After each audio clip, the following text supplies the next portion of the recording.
call. But yeah, thanks for tuning in.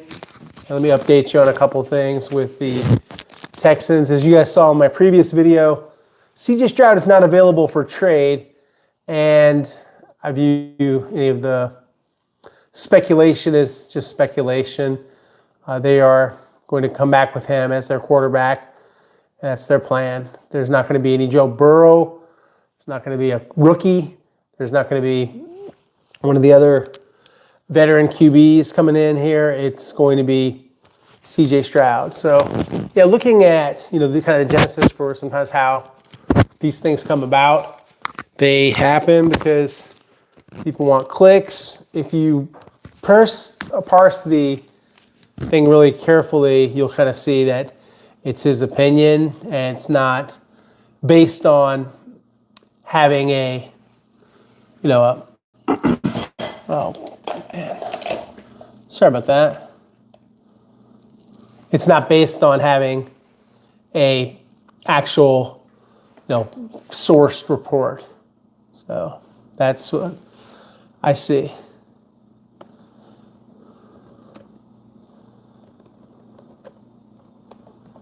And that happens a lot. And understand, when there's a void of information, people expect that kind of thing. And here we go with some questions. So that's what I'm here for, to answer your questions. Joshua Stanley wants to know if I expect a free agent or a rookie investment running back.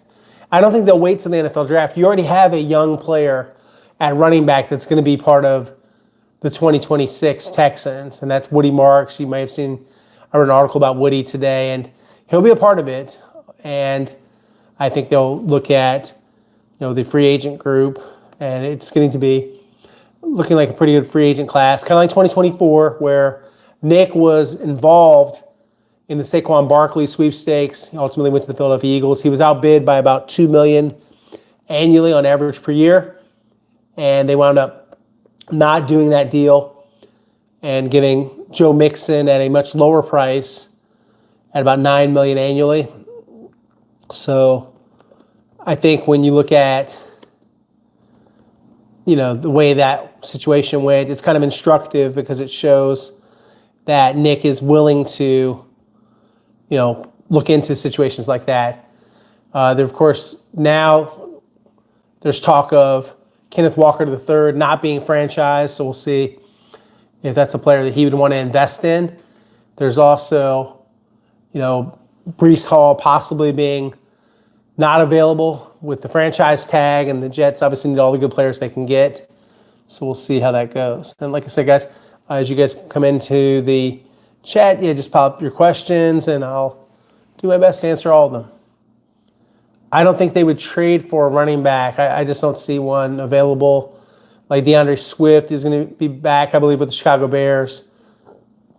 The only guy that I would see a trade for is David Montgomery. And I'm not sure if that quite answers the question. I answered this at the beginning, Glenda. Yeah, it is not true that the Texans are trading CJ. He's not available for trade. He is their starting quarterback. He's going to be their starting quarterback this year. I believe he'll be their starting quarterback in 2027. And I also think that if he does well this year, that he will be the quarterback for a very long time here in Houston, Texas. A couple of bad playoff games obviously clouded his future in terms of an immediate contract extension. It does not cloud his future as far as being a Texan and being the starter. Where is the upgrade? Anybody that says that they want CJ Stroud, what are the Texans getting out of it? Where are the quarterbacks in the draft? You're not getting Fernando Mendoza. You're not getting someone that's necessarily better. It's been speculation that Josh Jacobs would be available. If he is, I think that they would look at him. When it comes to Josh Jacobs, there's still some chance that they could work out his contract. But there hasn't really been, again, like a concrete report that he's definitely out. Just, again, some speculation. It's a 4-year, $48 million contract. He only has $12.5 million in full guarantees, and that was the signing bonus. So it's a very flexible contract, and that's one of the reasons why people talk about maybe they could move on. I think that he's done well enough to stay with the Green Bay Packers. But we'll see how they feel about it. They still have the same general manager, Brian Gutekunst, so there's no real change there. Same administration with Ed Policy, their president, and their head coach, Coach LaFleur. So, yeah, it is a time, with the $10.2 million base salary that they want to make a decision. Are you extending? Are you going to restructure? He's got a $12.2 million base salary in 2027. By the way, guys, he's only 28 years old. I think he'd be a great Texan, very physical runner. You guys remember the game between not just the Green Bay game, but how he was when he was with the Raiders, and he was stiff-arming Jonathan Owens, in the end zone, and he was absolutely dominant. Josh Stanley with a different question. Wanted to know if it's more likely or less likely would the Texans go with a bigger investment on the interior offensive line or running back. Interior offensive linemen actually are more expensive than running backs, so the answer is yes, because they're either doing the Ed Ingram deal or they're doing something with someone else. They're not going to just wing it and go into the draft or have Juice Scruggs and Jared Patterson be your guards or Titus Howard playing guard if he doesn't play tackle. New NFL coaches. Me too, Jerry. I think we have at least 9 new coaches, I believe, in the cycle. Let's double check. So as you guys know, the last hire was Las Vegas Raiders coach Clint Kubiak, Gary Kubiak's son. The Pittsburgh Steelers hired Mike McCarthy. The Arizona Cardinals hired Mike LaFleur. The Titans hired Robert Saleh. The Buffalo Bills promoted Joe Brady head coach. The Ravens hired Jesse Minter. The Miami Dolphins hired Jeff Hafley. New York Giants hired John Harbaugh. So that's 1, 2, 4.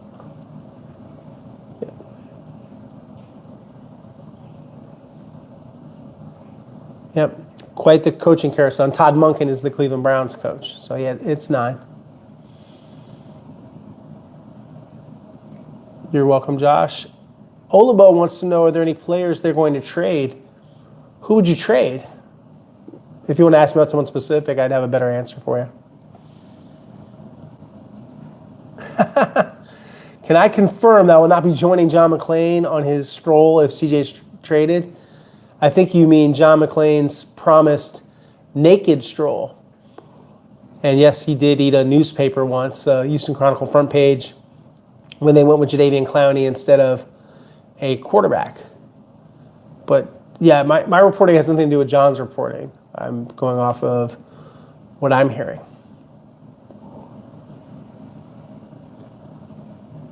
Let me digest what you're saying here, Hassan.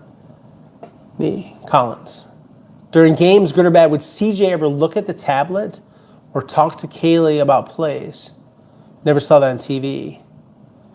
Yeah, I saw them having conversations. I saw him look at tablets. I saw him look at everything you're supposed to look at on the sidelines. I also saw him on headsets. I've seen all that sort of thing. Yes, I will be at the Indianapolis Scouting Combine. My schedule, guys, and please don't come rob my home, haha, while I'm gone. I will be there from Monday to Saturday. So I'll be there for not just the drills, but also the interviews. And Nick Casario is scheduled to talk with the media nationally and locally, the group of us that are attending. I expect there to be at least 4 or 5 of us from Houston outlets there to cover the combine. The usual folks that have gone to the combine in the past. So I think we'll have about 4 or 5 going, even with D'Amico Ryan's not scheduled to attend. But we will talk with Nick Casario, and the offseason does kind of belong to Nick. This is his time of year. Trades, drafting, free agency, negotiations, restructures, all those things. Might be some different guys he negotiates with this year. Could be some agent changes. Hearing some rumblings about that with some Texans players. We'll see how that goes. Nothing official yet. And so could be some different people at the negotiating table. Like I was saying, guys, The running back free agent group, and I think that's probably going to be one of my next videos. So, we're looking right now at Kenneth Walker III, Breece Hall, Travis Etienne Jr. I've heard has some interest in coming to the Texans if he makes it out to free agency. Rico Dowdle, Tyler Algier, Javonte Williams, and then some lesser names in terms of health and Najee Harris, J.K. Dobbins. If Josh Jacobs was to make it out there, that would be very interesting if you could have Jacobs.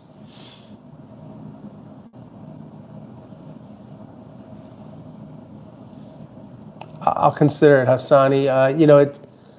We are in Central Time Zone, so and one of the reasons why it's usually at this time is because it's after dinner for most people that do live in the Central Time Zone in Houston. But I'll see what I can do. This is generally a good time to have these. There is an archive of them, or if you want to come in early like you did today and ask your questions, and if you have to get to bed, totally understand.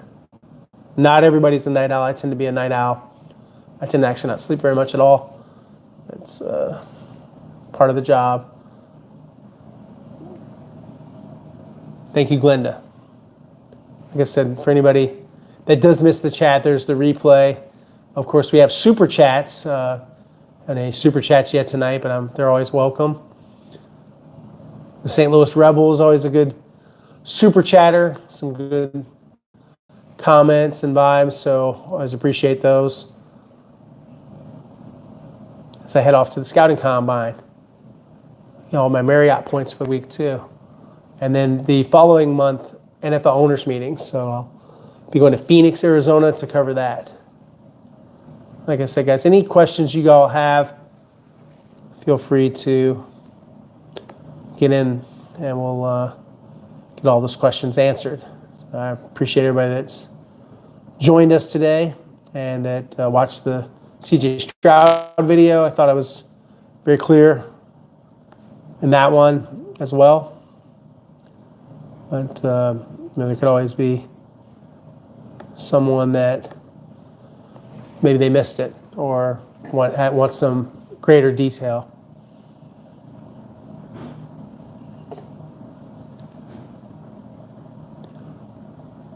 Jim Davies wants to know, for fun, guess who will be the Texans' home opener opponent?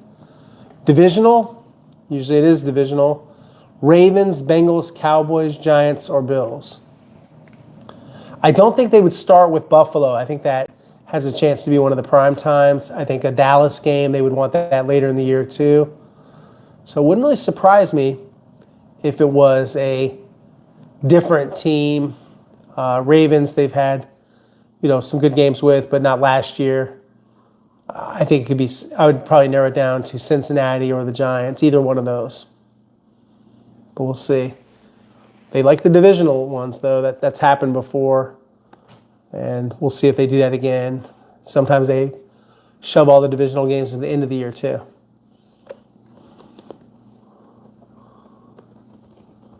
And just looking at last year and how they went about it in terms of the schedule makers. And you look going back to the start of the year, on the road against the Los Angeles Rams to begin the season. So, could they do that again? That kind of thing where the other team's coming from a long distance? Possibly. And it was an NFC team, too. That would seem to mean maybe the New York Giants, if there's any kind of pattern to this. Like I said, guys, all questions, feel free to get in while I hydrate. I just reshared the link. Good question from, hope I'm not mispronouncing this, Kamka. Wants to know, how is Texans second-year corner Jalen Smith's recovery progress? Going very well. The surgery was for a torn meniscus, successful surgical procedure, I'm told, and making really good progress. And I expect him to be the third corner again. I think he's a talented young player.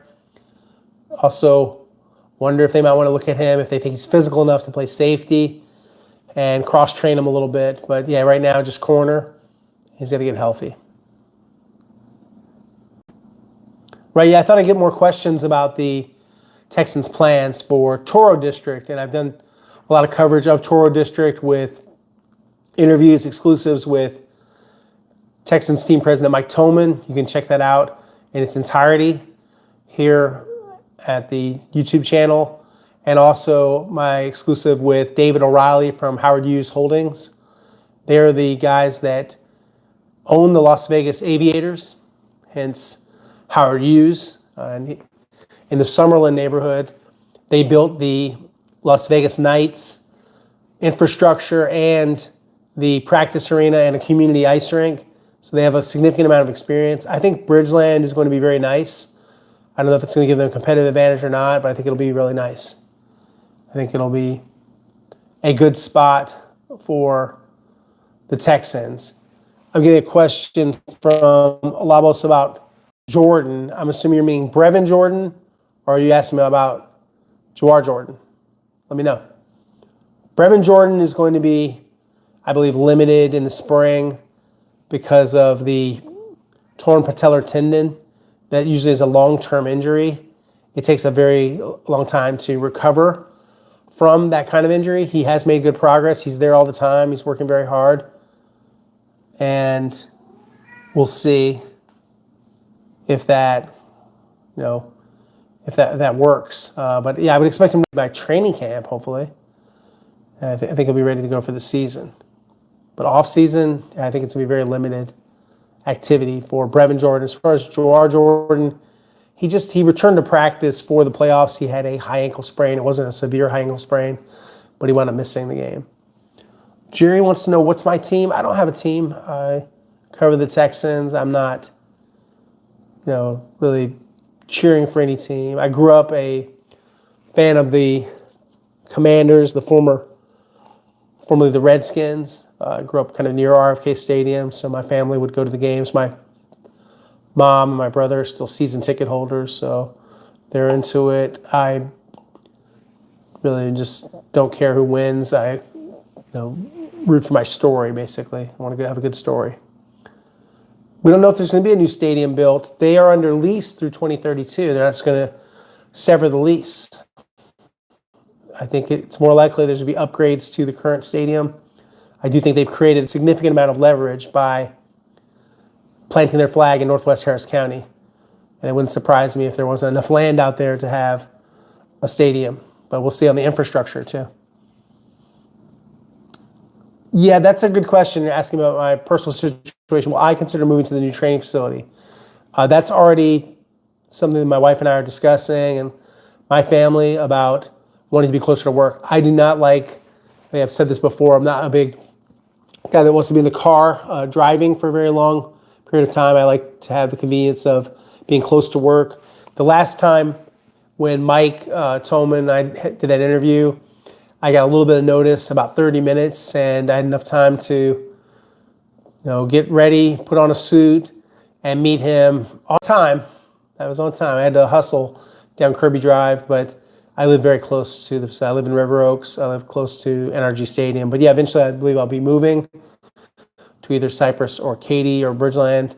And the goal is, and hope you guys are still following me at that time, to be there, have the frequency, always, of course, going to practice, covering all of the games, covering the press conferences, giving you guys what I have from my access to give you the latest information in a really timely basis. You probably saw some improvements this year with the channel in terms of quicker posts, more of an emphasis, and of course, we have the growth. I think we're at 31,000 tonight in subscribers, and working on I would say a sponsorship is coming, in addition to our friends at Fence Geeks. So there are probably going to be some, more ads. They don't take a long time for me to do an ad read, but they're important. They help support the channel financially, as do you guys with watching and the super chats, all those things. So that helps. Hope that answers the question. Yeah, the rain leaking in NRG, I did an article on that. That was a bad look. That's all over social media, that the Texans had this, rain pouring in. As you guys know, Saturday night, Valentine's Day night, it was a, stormy night. They were doing roof replacements already scheduled. They're trying to get ready for the rodeo. They probably should have started this earlier. And that timing was bad timing with the weather. There was some time when it was kind of cold, and that probably wasn't the best time for those guys to be up there working on the roof. But I know that they're on it now, and they've got a couple of weeks, and then they've got the World Cup. So, yeah, they've got to get this going. And like I said, we're going to be in NRG Stadium for 3 more years, full years, and then part of the 2029 offseason before they move to the new facility. But yeah, I agree. That was a bad look. That's not cool at all. Shouldn't be happening. But we do have some extreme weather here. Like we had Hurricane Beryl. Remember that caused some sections of the roof to be torn off of the stadium, top of the stadium. That's never what you want to see. And, thankfully no one's been hurt in any of these weather emergencies. But it's dangerous. It also can be an insurance issue. There's electrical things inside of the stadium. Getting them wet, not good. Like I said, guys, I'll be here for a while. We're going to make this a full hour chat. So we're just about 20 minutes in. So everybody wants to join or tell your friends, have at it. King Birdie wants to know if they did build a new stadium, big emphasis on if, do I expect them to build it north to avoid the hurricanes? I don't know if that would, you still have the weather patterns, I believe, in Cypress and Katy. I don't know if that's necessarily going to, negate that possibility. I don't think that the weather is the factor. It's about the commercial real estate. It's about the lease. It's about who pays for it. Is it public-private? How does it work? I would say, Glenda, there is a possibility of a new stadium, although you're hearing what they're saying on the record. Mike Toman, to me and to others, reiterating that they plan to train in Bridgeland and play games at NRG. They don't really have any choice. They're not going to break the lease, and I think it's pretty ironclad. They have to be there. There is a rumor about the rivalry jerseys. I think that I don't think this is a leak, but I thought I saw something about that they would be unveiled, and this would be like in August. Yep, it's called Nike Rivalry Alternate Uniforms. They'll wear them during a home game against an AFC South Division rival. It's supposed to have the H-Town blue, part of a 3-year rotation. So we'll see. Remember before they talked about it would feature certain colors, hinting at the return of the Columbia, the H-Town blue. And they wear it for 1 home game per season for the 3 years. So it's part of the league-wide rollout. The AFC South and NFC North teams get new looks this year. So that is scheduled. Yes, absolutely. About the rivalry jerseys. I haven't seen them, but there's some talk of space-themed elements, modernized Oilers throwback, not officially unveiled. King Birdie wants to know if the Breece Hall dream is dead now that the Jets will tag him. That was one reporter's opinion that they will tag him. And so it's not like ironclad that he's getting the tag. It hasn't happened yet. No one's gotten the franchise tag just yet. So we'll see if that actually does come to fruition on Breece Hall, and if he's not available. I think he'd like to be available. I've heard that a couple of times.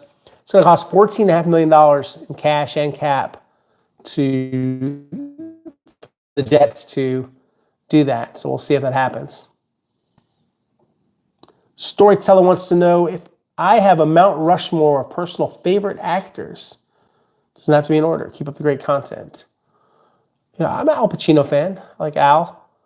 I think that some of the current actors I think are very good. I think John Hamm is excellent. I've always thought Sean Penn was great. Sean Penn, Robert Downey Jr., some really good ones. I'd be remiss not to mention Michael Keaton. I think Michael Keaton's great in everything he does. It's just the consummate actor. And, talking about, a little bit of nostalgia, but I thought Robert Duvall was amazing. And rest in peace to the great Robert Duvall of Lonesome Dove and other movie fame, including The Godfather. Great question, Glenn, about the Astrodome. I don't know. They don't know. For now, it's just sitting there. There is no action toward doing anything with the Astrodome. And it's very hard, as I said in a different video, to develop. I did a longer form video. It's over 40 minutes long, if you guys have time to listen to some of my conclusions and some of the on-the-record comments from David O'Reilly and Mike Toman about the stadium situation, about Bridgeland and the neighborhood that they're currently in NRG Stadium, and kind of why some of the difficulties in making some really, dent in developing that, and why there's just not a lot of great places to hang. There are not a lot of, bars, places to have lunch, shop, anything. My understanding is that Tank Dell may not be full go during the offseason, but the expectation is that he will be ready for training camp because he was close at the end of the season. Not close enough, but he is getting there. Jay Dizzle, my expectation for CJ Stroud, action items. 5th-year option. Working to improve this offseason.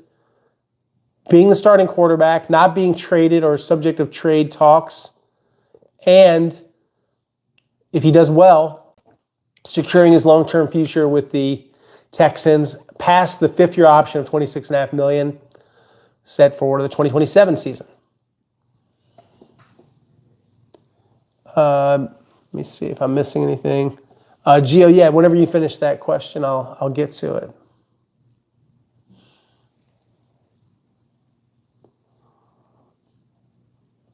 I'd have to look up, Jim, and give you I have a lot of books. I have a sort of almost like a library. Let me see what's up here. One second.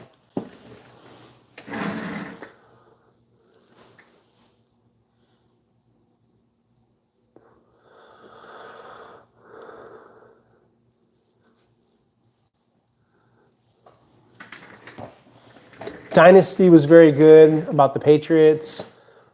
The Muhammad Ali book is excellent. A lot of these are very good.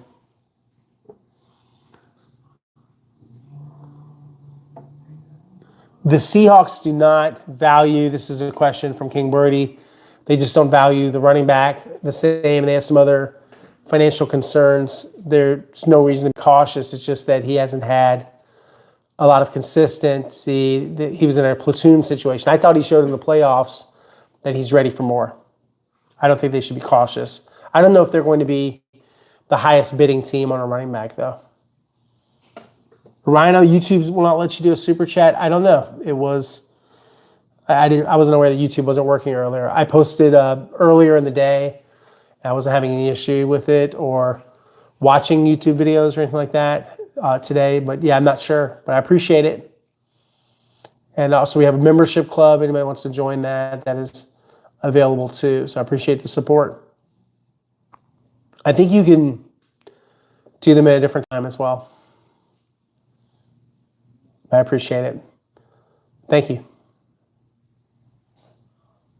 Like I said, guys, I'm here we're only about a half hour in, so I've got time for you to answer your questions and tell your friends, come join.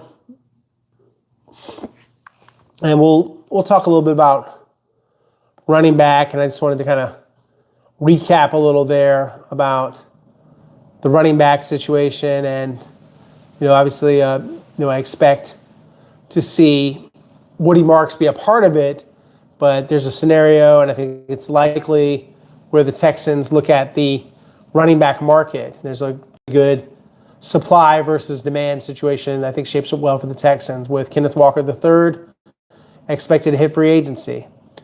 Breece Hall, maybe he's there, but Travis Etienne Jr., I've heard, has some interest in the Texans, and we'll see if that's mutual.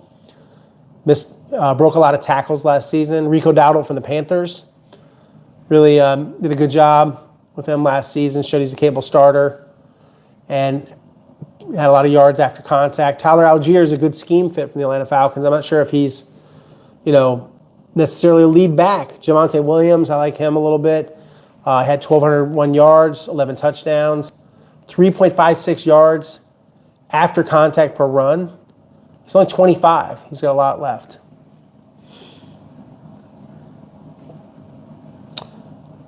Ethan wants to know the 3 names the Texans are interested in drafting so far. I've heard about interest in the Georgia Tech guard Rutledge. I've heard about Dunker from Iowa. I've heard about the Utah offensive tackle. I've heard some talk about, this other Notre Dame running back. I think he would be good. And looking at the tight ends. Carl wants to know, am I planning on having in-depth interviews with the players in the offseason, or do we have to wait until the season begins? I have had some access to the players since the season ended, including the only interview with Woody Marks, basically an exclusive with Nico Collins. We had one other person there for part of the interview. And then we haven't had a ton of access to some guys because they were on vacation. But yeah, there'll be opportunities. I also was part of the interview with Tank Dell. So I've had 3 interviews with players and ended, and I expect to have more. I think at least asked about Jawar Jordan. He had a high ankle sprain, missed the final game of the season. The final 2 games. I expect him back. I also saw his tweet about people sleeping on him. Sounds like he's fired up and ready to go. King Denominator wants to know, in the unlikely situation, this scenario that C.J. Stroud was traded, what premier quarterback option could we trade for? The answer is nobody. You're not getting Joe Burrow. You're not going to be able to do something like that. He's not making it out of Cincinnati. There is not a good option for the Texans. Stroud is the best you're going to get right now. Daniel Jones isn't coming here. He's going to be back with the Colts. It's just not going to work out. Question about Tommy Townsend, the punter. Is he going to be back? He wants to be back. Texans have some interest in having him back. They have not begun any negotiation yet. It is very early, and a lot of this stuff happens very fast post-combine. There's a whole week there. It's just kind of where a lot of these deals are kind of set, and then they're announced. They leak out the first couple days of free agency. It's like, remember the first year of Nick Caserio during the David Culley year? Nick, I think there were like 10 first day. The deals were done already. It's all set up. It's just, when do they get announced?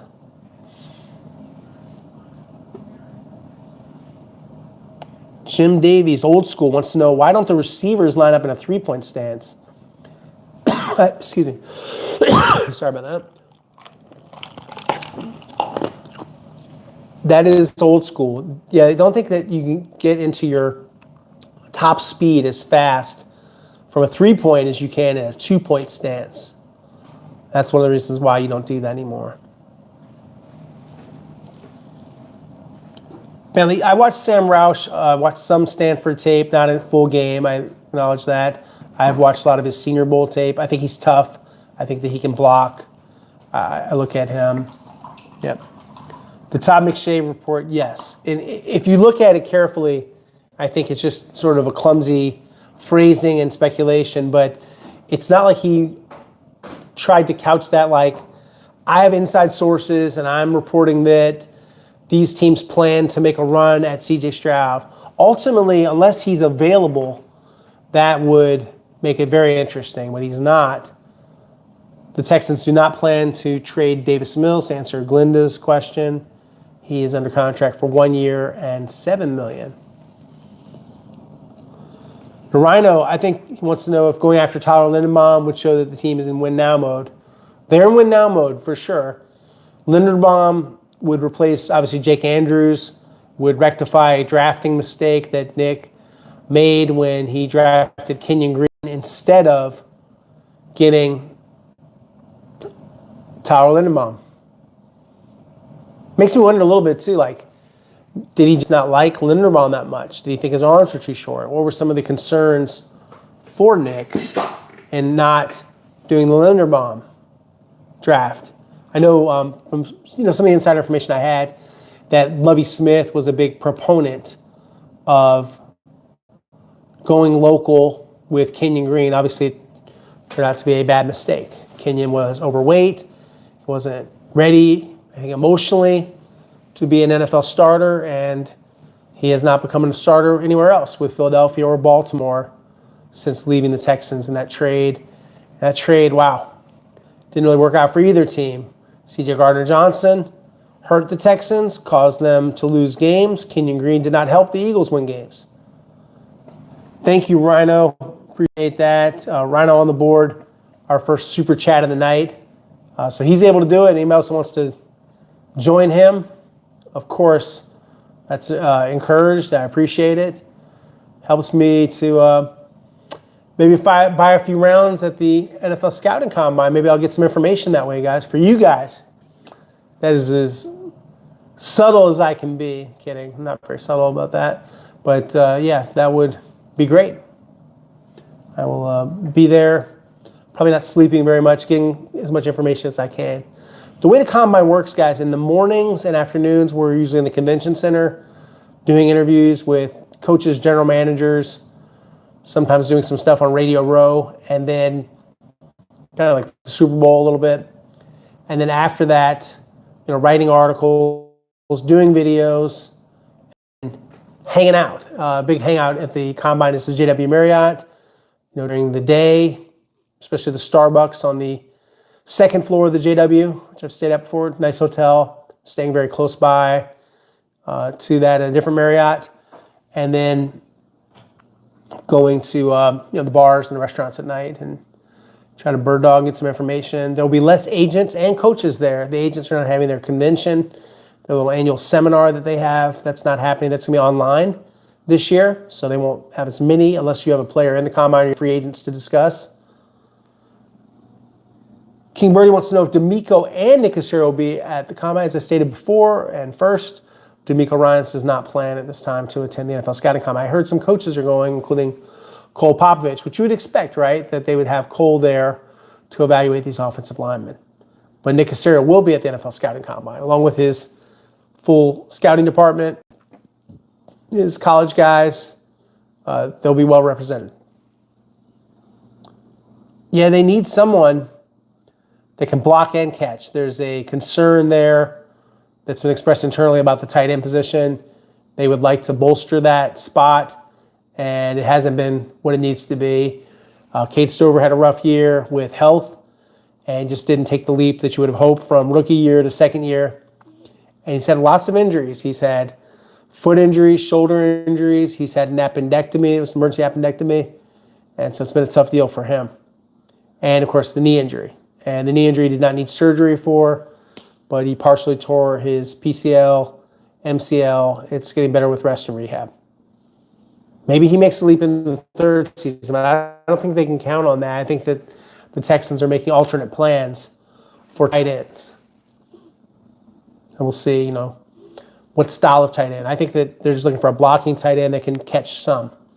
But, you've got Dalton Schultz back as your primary tight end. He caught 82 passes last season, so there's really nothing wrong with having Schultz. I thought he made some strides as a blocker this past season, too.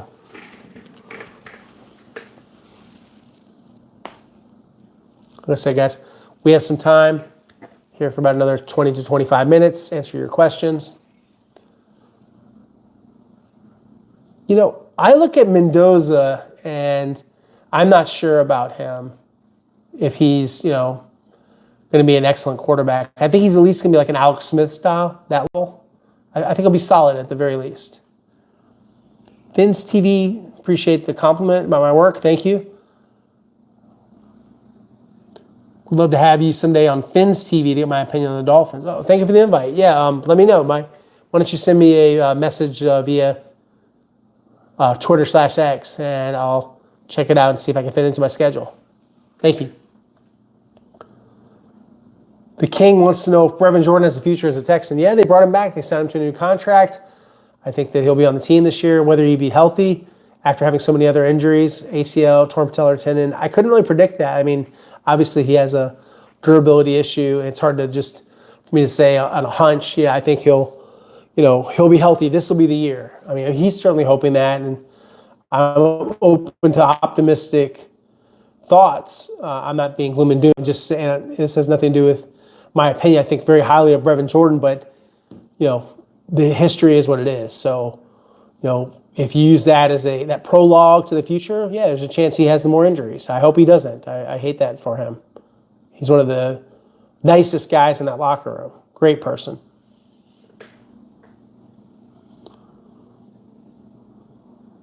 Darren Day likes Eli Raridan. Thinks he could be a sneaky good pickup like that. Rudy, yeah, I spent a lot of time. Rudy was late. He wants to know what he missed. Debunking the CJ Stroud rumors, fake reports. I've done that in a video separately that was posted this morning. I probably should have posted it yesterday, but when I finished the video, quite honestly, and got the thumbnail done, it was a little bit late, and I don't think it was going to do as well. So that's why. Glenda wants to know, is Christian Kirk coming back? I don't think so. Nick Caley and CJ Stroud do get along. They actually have built a lot of respect for each other. The personalities eventually did mesh. They're very different, though. Caley's kind of more of a live wire, and CJ's laid back, as a lot of people from California are, generally. Not to stereotype every Californian, but a lot of them do tend to be kind of laid back. King Birdie wants to know what I think about the Titans going back to the Oilers colors and Amy Strunk. Once bought a Lincoln Navigator from one of her dealerships, West Point Lincoln. Random shout out. And it was a good car for a while. I think that they just think marketing wise, this is her dad's legacy. It has a lot to do with that. That's why she feels that way. Some think that she's a bit obsessed. I get that perspective. Do I think in 10 years that the Texans will have a new stadium in Bridgeland, the Cypress area? So 10 years from now is after the 2032. It would certainly have enough time to build one, finance it, all those things. I think maybe. Depends on, now the Texans have this leverage, what do they do with it, and how does the county and the stadium authority, how do they react? Where does the money come from to fix up NRG? How is that paid for? I think it's eventually going to have to come to some kind of vote. Do you guys that are residents of Harris County, what are you willing to do to have the Texans continue to reside here? Yeah, the Texans could bring back DJ Reader, but I don't think that they will. To answer Darren's question, I think the Cincinnati Bengals are a possibility. I think they should extend Danielle Hunter one more time, but they've got to make it work from a cap standpoint, not just a restructure. But if they just do a restructure and push it down the road, not the worst outcome. But you need the cap space, certainly, from the Hunter contract. CJ Stroud and Bobby Sloak, did they clash during a pre-draft meeting? My understanding of the whole thing is that Slowick was intended to sort of challenge him and just to see what the reaction would be.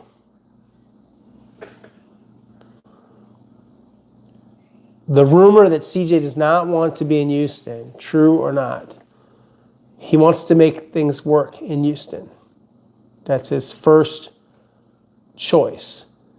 Had he ever in his mind, and I can't read his mind, just my opinion, had some thought about California and things like that? Sure, but nothing that's ever really become some sort of issue. He likes it here in Houston. His family likes it here in Houston. I can attest to that. No, I'm not a big mock drafter. I don't see, even though people really love them and enjoy them, it's not really based on anything. You have to know, especially when they're drafting this late, who else is being drafted. It's just a lot of speculation. You don't know what they're going to get in free agency. Mock drafts closer to the draft have a little more relevance for me. But no, I've never been, and I think you can go back and look at my career, I've never been a big mock draft guy. When I had to do them, when I worked at the newspaper because they liked them for the clicks, I would do mock drafts. But no, I did not have one. Maybe I should, if you guys want that. Could run through some scenarios. I'm all about scenarios and likely things. I don't like to just throw darts at a dartboard. The King wants to know, would I give CJ a big contract or execute the fifth-year option? Fifth-year option, yes. I would do that. I think they will do that. Hearing they'll do that. Right, with Jalen Noel, why didn't he get more touches? I thought he should get more touches after the Chargers game. Showed some explosiveness. I thought he deserved more touches after the Baltimore game, and it just didn't happen. I think they tried to force something with Christian Kirk that just didn't work, and they were paying Kirk a lot of money, and I think that stood in the way of Jalen's playing time.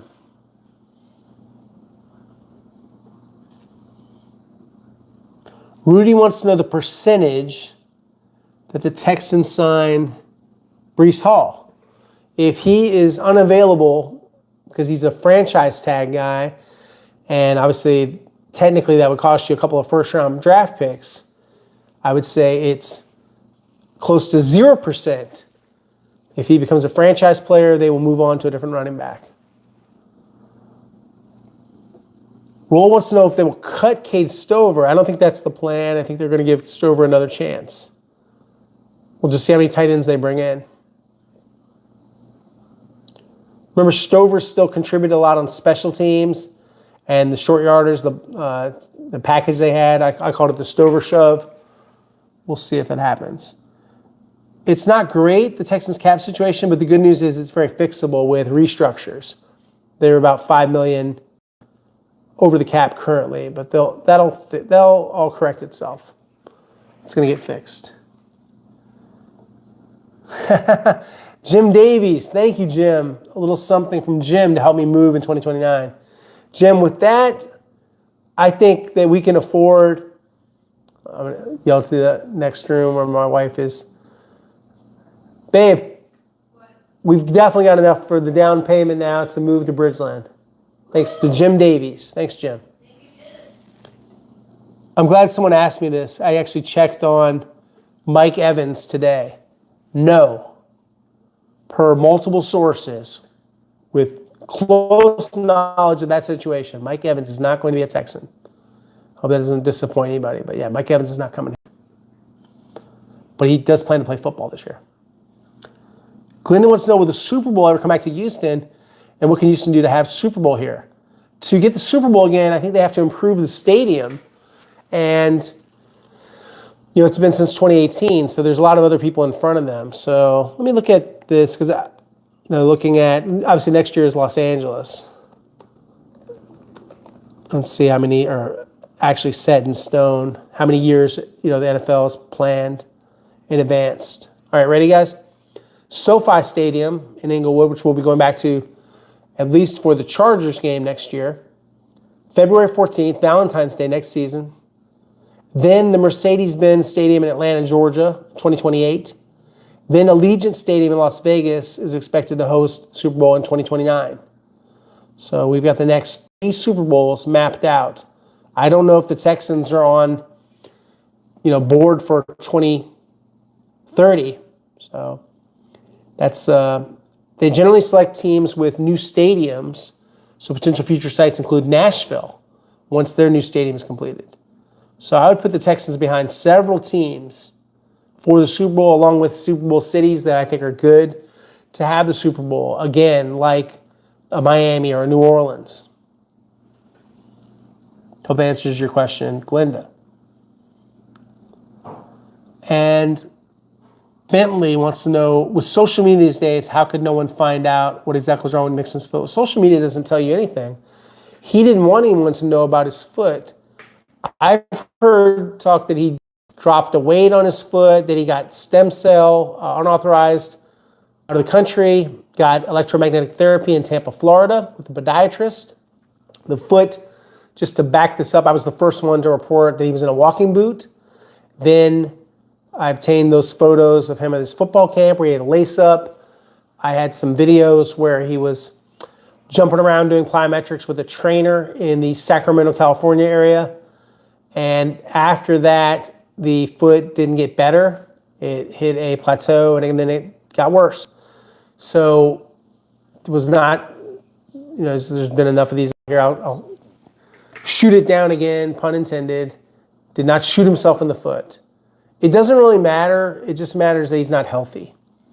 And I don't really understand some of the speculation about the gunshot that didn't happen or all these things. I asked Nick Cassero, you probably guys heard my question. I was very direct with him, and he said it was not from something irresponsible. He called it a very freak injury. I've heard some talk about the lack of blood flow to the foot from several sources. I was told it's an unfortunate and complicated situation. None of this lends itself to, all of a sudden the foot being fine and them paying him $8.5 million to play for the Texans.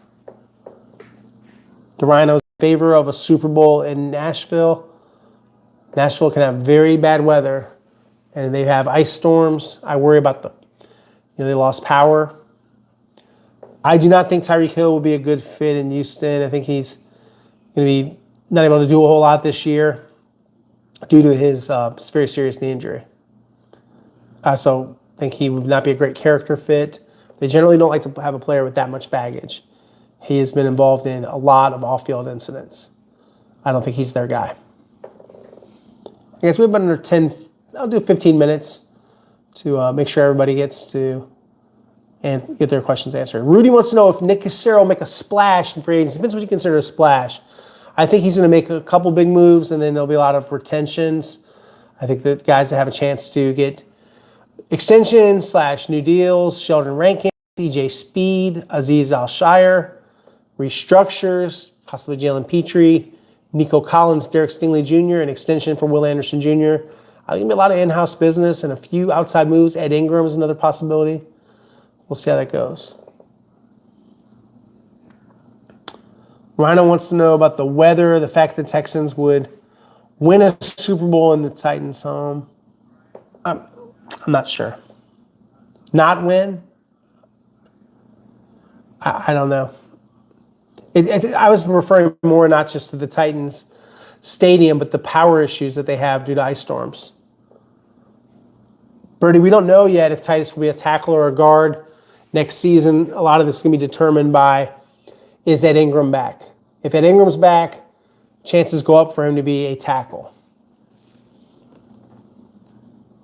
Fins TV. Bobby Stokes actually a decent coach who's gained some experience. He was kind of learning on the job. I think that he'll be better the second time around from his experiences with the Texans. Pregnon is a really good player, good draft prospect. He is highly graded, very fundamentally sound. I think he's good. Roll One wants to know about the new tight ends coach, James Ferentz, former Texans undrafted free agent from Iowa. Played center, very undersized center, but managed to scrap out a solid NFL career. Also playing for the New England Patriots, where he was coached by guys they have now on the staff. So very well versed in the Bill Belichick, Josh McDaniels system. Coached some, got some experience, valuable experience last year with a Giants offensive line that I thought did a pretty good job. He was their assistant line coach. They have him backstopped in terms of teaching and helping out with the tight ends with guys that have a significant background. Nick Caley, who coached Tyler Higbee with the Los Angeles Rams, and Coach Rob Gronkowski and Martellus Bennett with the New England Patriots. And then, of course, you have Jerry Slapinski, who's also coached tight ends with the Raiders. King Denominator wants to know if the defense will perform at the same level. Yeah, I think so. I don't know about statistically. I'm sure they'll still be in the top 5. Whether they're first or fifth, I expect it to be very good.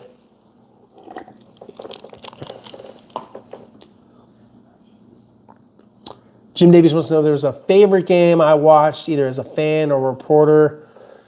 I remember watching the Super Bowl when John Riggins broke free, and as a kid, that meant a lot to me. That was a big deal. As far as a game that I covered, I would say the 2012 Super Bowl, very dramatic Super Bowls. I had a chance to do some pretty good journalism, I felt like, that week and after the game, covering the Harbaugh Bowl, some called it. Very historic game with the way Joe Flacco operated, the way Jacoby Jones played. I thought Jacoby should have been the MVP. I felt like that was, rest in peace, Jacoby. I covered him with the Ravens. As far as games, obviously I got to write the game story, the single story on Tom Brady and the 28-3 comeback that he led, and that's one of the best games I've ever covered. I covered some very fun games, these black and blue type games between the old Steelers, the old Ravens, Ray Lewis against Jerome Bettis, Roethlisberger, Hines Ward, Ed Reed, guys like that. It was hard-hitting football, to say the least. Enjoyed thoroughly covering that rivalry. Hi, Paul. Evan Neal is not very good, Rudy. I would not sign Evan. Evan has been a bust of a first-round pick for the New York Giants. So no, I would not advocate for Evan at all, unless you're signing him to be a backup, which they don't need to. King Birdie wants to know if the new practice field will be exclusively for the Texans. Yes, they will have their own dedicated training facility, team headquarters. They will have other events surrounding it in terms of girls flag football. Volleyball is at the Berry Center. I think there'll be draft parties, an amphitheater, all sorts of things, community events. It's not only going to be inside, it's going to be a whole, as they call it, a district, like the Star. If you've been to the Star in Frisco, you can kind of get a feel for what it's going to be like. Or if you Google the Las Vegas Knights NHL team in the neighborhood of Summerlin outside of Vegas, it's very, very nice. This will be high end. I hope they have some cool restaurants. I'm excited to try some of those spots. Deleted Doozer says, when I say I've heard they're interested in potentially drafting the guys you name, like Rutledge, Dunker, are you saying that they're on their draft board, or what specifically did you hear? Well, I can't get that specific. I can tell you that they are highly graded, that they like those guys, that they're very aware of those guys, and there are possibilities. Doesn't mean, I'm not telling you right there they're getting them. I'm telling you that they like them. They like a lot of guys, though. Those are some of the ones I've heard, because that was answering the question. I don't think you should draft a center, no. I think running back, they're going to look at Travis Etienne. I think they'll look at Kenneth Walker. I think they would entertain Rico Dowdle. I don't think Tyler Algier is quite as likely. Bailey wants to know if any of the Texans like to hunt or fish. Yes, they do. Titus Howard likes to hunt and fish. Will Anderson Jr. is more of a fisherman. Trent Brown likes to hunt and fish. Definitely outdoorsy type. Cade Stover is into that. A lot of these guys are into that. And some of the coaches too, like Corey Unlin, Mike Eubanks, etc. Would I be interested in Aaron Rodgers being a backup in Houston? I think that's what C.J. Stroud, similar to Keenum, buying like a coach as a backup. I understand what you're saying. That is not palatable to Aaron Rodgers. Why would Aaron want to come and be the backup when they already have Davis Mills? Aaron's either starting for the Steelers or he's possibly retiring. That's what I expect. I think Kaytron Allen would be a good fit. I also think the Indiana running back would be good for a lot of teams. There's a lot of good tape on those guys. As a backup, yes, I would re-sign Trent Brown. I think he has value. He adds a lot of size. He'll be healthier, you would hope, next season. But I would not put all my eggs in that basket.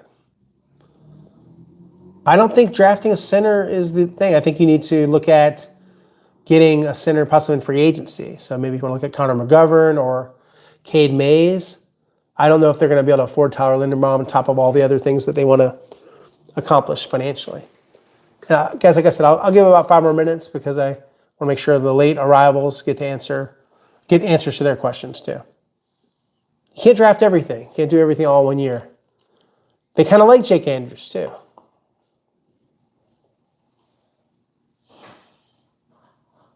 Right, I was just alluding to those guys, Cade Mays, Connor McGovern. I think they're both good. I think they'd be a good fit. I also think they won't be cheap. They won't cost as much as Ed Ingram, but I think they'll be expensive. You're welcome, Bentley. Thank you. I mean, Caleb Downs as a defensive player for them at safety would be amazing, but he's going to be drafted within the first 10 picks, so I don't think he's realistic for the Texans. I don't think they'll trade up or anything like that. User wants to know if they're interested in these tight ends. Kenyon Sadiq from Oregon, Michael Trigg, Joe Royer, Eli Stowers. Yeah, they're all over the tight ends. They're going to be on those guys. Sadiq is more of a H-back receiving tight end. I think he weighs 235 pounds. I think he'll be off the board by the time they're picking, though. Roll wants to know what AFC South team is the biggest threat. I think it's the Jaguars. They're the division champions. They're going to have back most of their roster. They are obviously have a good buy-in factor, and he's a smart coach, Liam Cohen. I think it's the Jaguars. After that, it's the Colts. I don't necessarily consider the Titans a threat just yet. But I think Robert Saleh will get that defense going at a better level this year. Flightman wants to know about Ione from Penn State.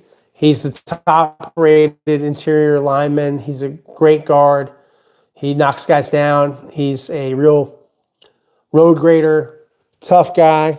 I think that it's hard to think that he's still there at 28, that you probably have to move up for him. But, yeah, he's a difference maker.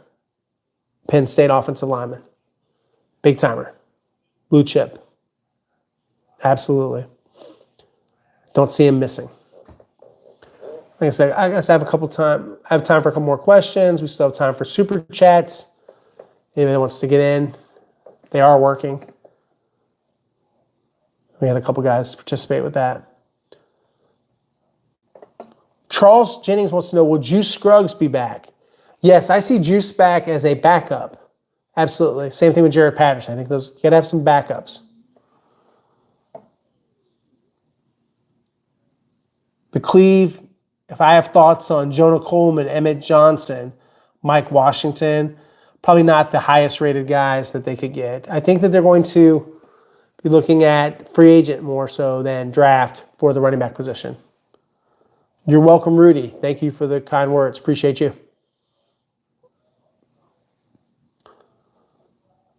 It's a real blind spot for Nick Caserio. Basically, he's hit on Ariante Ursary, Jared Patterson in a way, as far as like a versatile late rounder that they've gotten some quality starts and real mileage out of. So I don't think Patterson's a bust. I think Juice Scruggs certainly, Blake Fisher, Kenyon Green. Sometimes guys just have a hole or there's a common denominator to why they miss.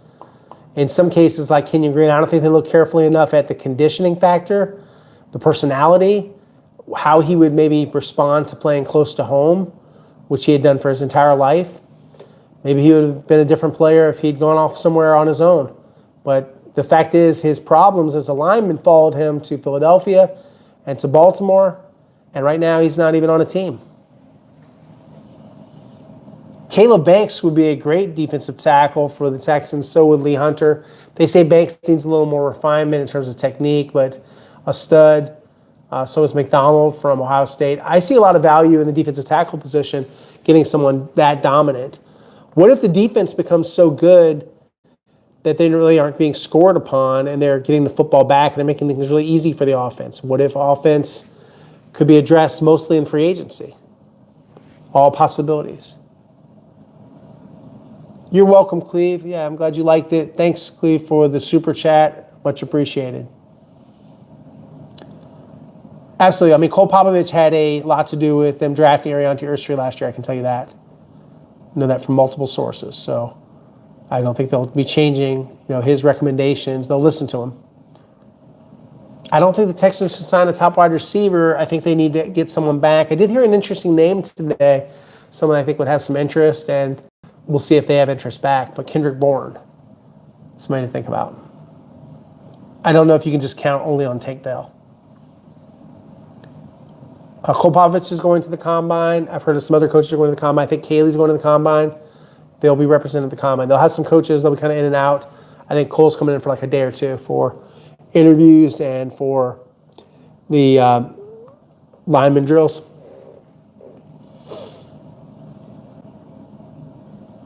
Sarah wants to know any talk on NWI. What is that?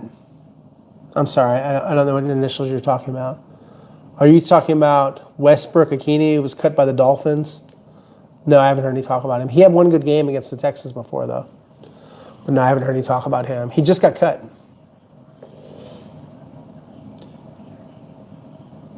I don't think that Graham Mertz is necessarily ready to be the backup. And Davis Mills is not going to be traded. You're welcome. I had to decipher that a little bit. I was like, NWI. No, NWA. Northwest Harris County.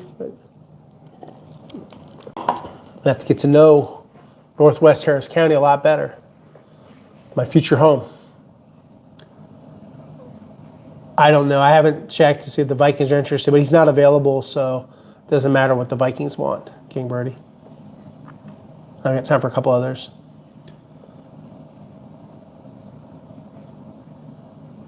Jason, if you have some names on those Seahawks DBs, I don't think they cut anyone good just now. D'Amico Ryans is not going to be at the NFL Scouting Combine, as I've said a couple of times, Rudy.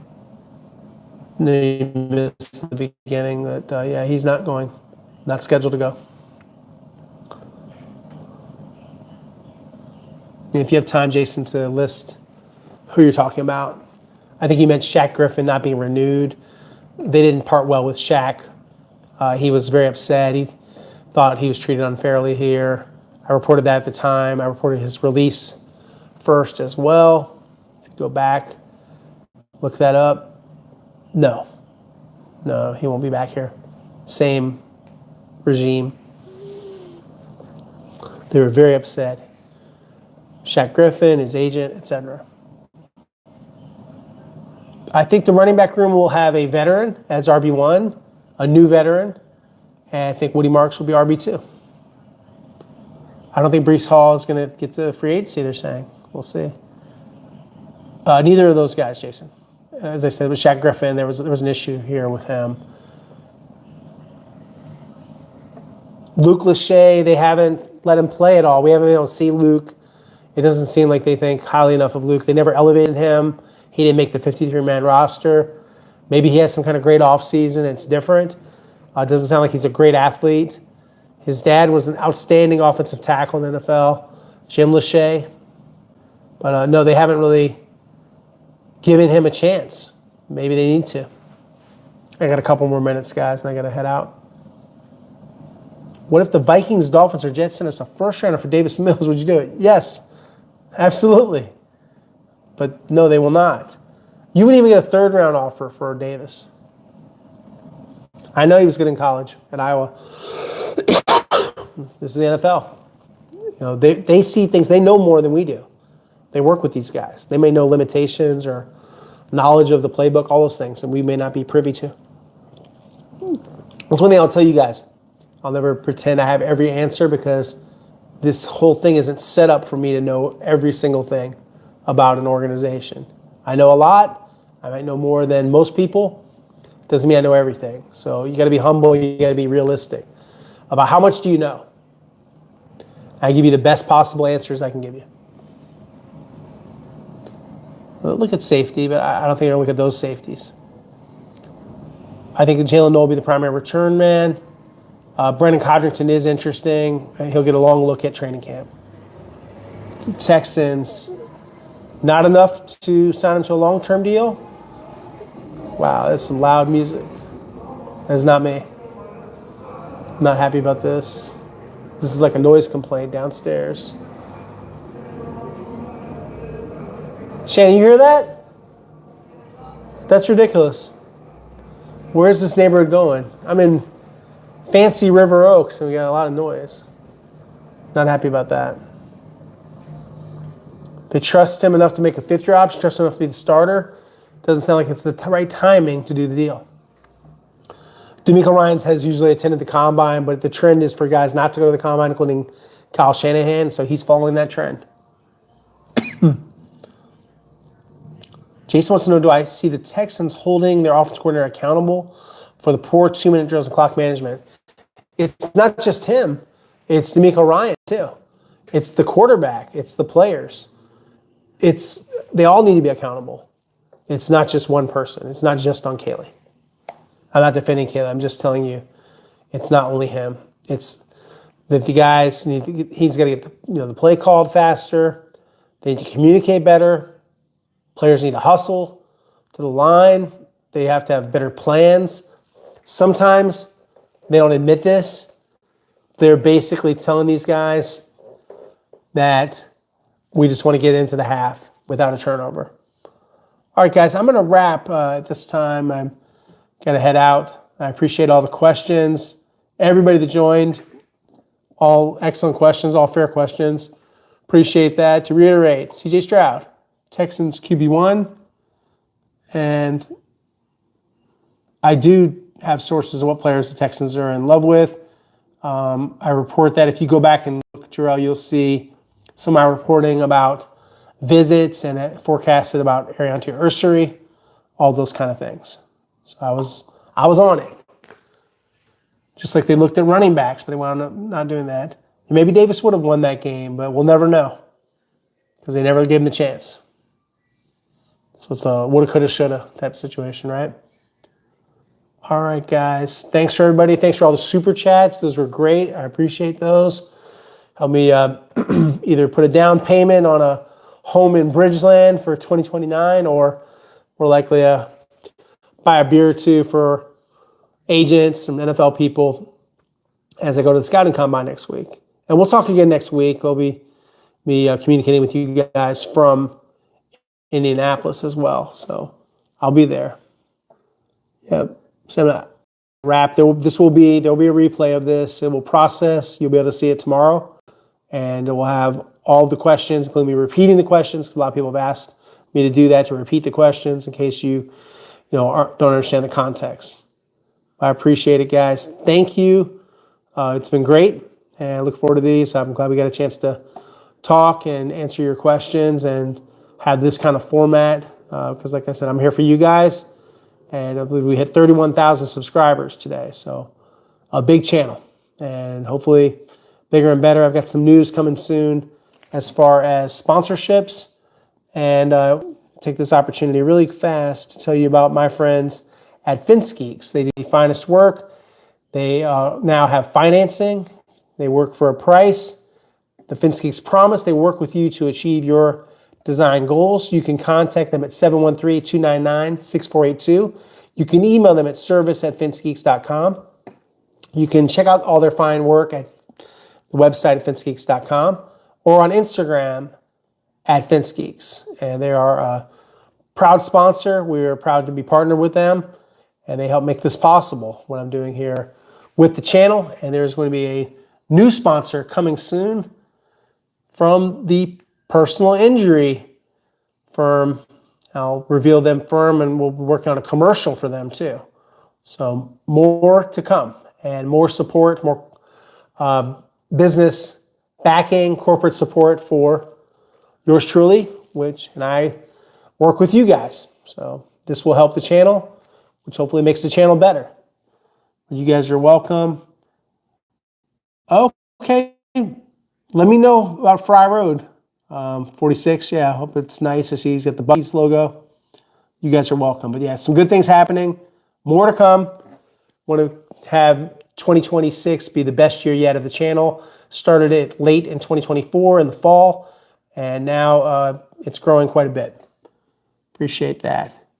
Hospital construction on Fry Road, Tuckerton. Okay, I'll be sure to check it out. I still need to drive out there and kind of get a look at things. I won't be there for their press conference they'll have next week. They'll do kind of an unveiling. I can't tell you the day. It's not open to the public, but I won't be there. I'll be in Indianapolis covering the NFL Scouting Con. Football first. Slowly and surely start to see a little bit of light rain. That can develop as early as Thursday. It's not going to be anything heavy. It's not going to have any kind of impact, but it will get that newly washed car a little bit dirty. So we're back in the 80s tomorrow. It's dry and then a little unsettled weather pattern for Thursday and Friday. We do get warmer. It's going to feel a little muggy in the afternoon also.